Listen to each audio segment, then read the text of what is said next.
नमस्कार दोस्तों, आज हम बात कर रहे हैं पवित्र गंगा नदी के बारे में। भारत के हृदय में बहती, हिमालय की गोद से जन्मी संसार की सबसे पवित्र नदियों में से एक गंगा हमारे पुराणों की अनमोल विरासत का प्रतीक है। गंगा का तट जहां दुनिया से लोग दर्शन करने आते हैं, करीब 15 से 20 लाख लोग यहां दर्शन करने आते हैं।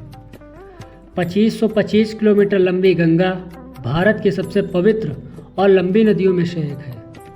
ये सिर्फ एक नदी ही नहीं, करोड़ों भारतीय इसी गंगा माता के नाम से भी पुकारते हैं, इसकी पूजा करते हैं और इसके जल का छिड़काव अपने घरों में पवित्रता के लिए करते हैं। लाखों लोग अपने पापों की मुक्ति एवं पूर्वजों के मोक्ष के लिए पिंडदान करवाते हैं। सदियों से गंगा नदी को पवित्र बताते हैं। क्या है ये सच?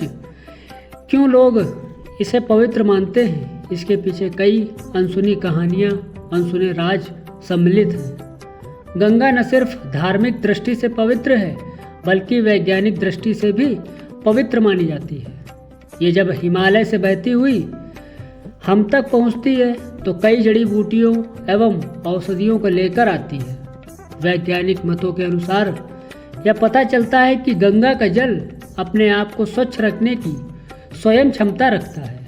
गंगा के जल में बाकी नदियों से 25% ज़्यादा ऑक्सीजन है। एक मान्यता के अनुसार इक्ष्वाकु वंश के राजा भागीरथ अपने पूर्वजों की आत्माओं के मोक्ष की प्राप्ति के लिए ब्रह्मा जी के साधना करना शुरू किया।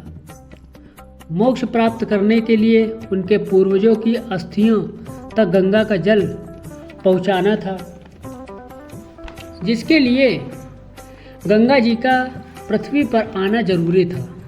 आखिरकार काफ़ी सालों बाद ब्रह्मा जी ने राजा भागीरथ को दर्शन दिए और राजा भागीरथ ने देवी गंगा को धरती पर भेजने की प्रार्थना की और ब्रह्मा जी इस वृतांत को सुनकर वह मान गए। लेकिन इसमें एक समस्या थी कि गंगा जी का बहाव इतना तेज था जो कि अगर उनकी धारा पृथ्वी पर सीधे पड़ती तो पृथ्वी का संतुलन बिगड़ जाता। इस प्रवाह को सहने की क्षमता केवल ब्रह्मा जी ने बताया कि भगवान शिव के अंदर है। यह कहकर ब्रह्मा जी अपने लोक को वापस चले गए। तब राजा भागीरथ ने भगवान शिव की साधना प्रारंभ की और उन्होंने उन्हें दर्शन दिए। तब राजा भागीरथ ने अपनी समस्या भगवान शंकर के सामने रखी और भगवान शंकर यह बात मान गए।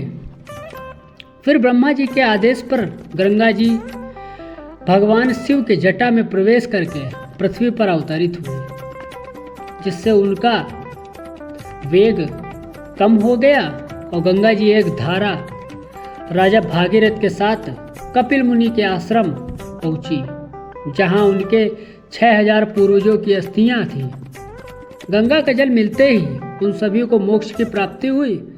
तब से लेकर अब तक गंगा जी को मोक्ष दाहिनी एवं उनका पूजन भी किया जाता है। ऐसा माना जाता है कि गंगा जल के स्पर्श मात्र से ही इंसान के सभी पाप नष्ट हो जाते हैं। तो दोस्तों, यह वीडियो आप सभी को कैसा लगा कमेंट सेक्शन में ज़रूर बताएं और ऐसे इंटरेस्टिंग वीडियो के लिए हमारे चैनल को सब्सक्राइब करें और वीडियो को लाइक करें। धन्यवाद। राधे राधे। जय श्री कृष्ण।